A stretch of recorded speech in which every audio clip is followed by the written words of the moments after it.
On est hyper complémentaires dans l'équipe. Nico, c'est plutôt le gentil. Arthur, c'est plutôt le truand et moi, je suis plutôt la brute. Si on ne s'entend pas parfaitement, si on n'a pas une vision commune entre les gens, c'est difficile de donner 200% de sa motivation et de ses intérêts.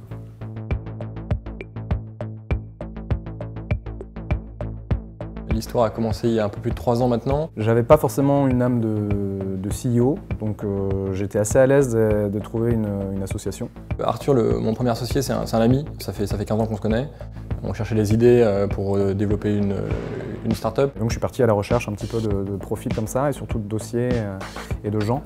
Surtout vraiment des gens que je recherchais. On a analysé plein d'idées sur le marché et on est tombé sur une idée qui est assez proche de celle de Trip'nDrive.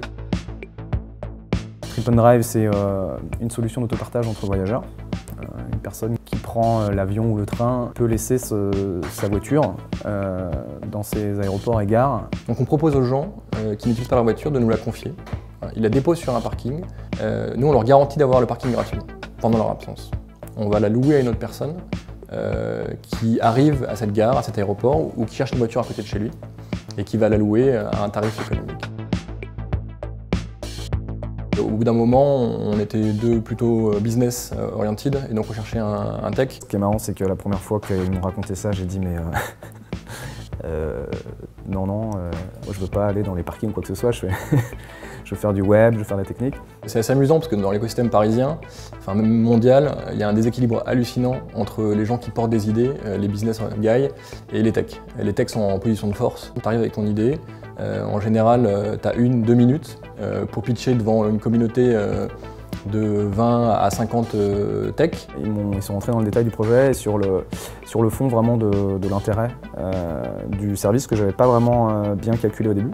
Et en fait, la manière dont on l'a développé, dont ils souhaitaient le faire, était en fait l'opposé de ça. C'était justement de rester sur quelque chose de très digital, de très dématérialisé. Et au final, ça a été un très très bon choix parce qu'aujourd'hui, 3 ans après, on est tous toujours aussi soudés. Et avant de s'associer ou de décider quoi que ce soit, on s'est dit allez, on travaille. On se donne 4 mois pour mettre en prod le MVP. Donc on a commencé à travailler au début un peu en off, dans le garage, quoi. Et au terme de ces 4 mois, on avait lancé l'activité de Trip'nDrive sur le premier aéroport à Orly. Donc on s'est dit ok, on a un modèle qui fonctionne. En revanche, on avait un modèle économique derrière qui n'était pas du tout scalable parce qu'on envisageait d'employer les gens sur chacun des sites. Donc on a complètement repensé le modèle économique et pour ça on s'est appuyé sur un accélérateur qui s'appelle le NUMA qui nous a vachement aidé dans cette étape de remise à plat du modèle économique, de remise à plat de nos idées pour redéfinir un modèle beaucoup plus scalable. À l'issue de ça, donc une fois que le service a été lancé, ça a été d'étoffer, on va dire, un petit peu les choses, parce qu'au fur et à mesure que les éléments se retrouvent validés, entre guillemets, il faut quand même faire le taf. Ce qui est intéressant de voir, c'est que c'est un modèle itératif.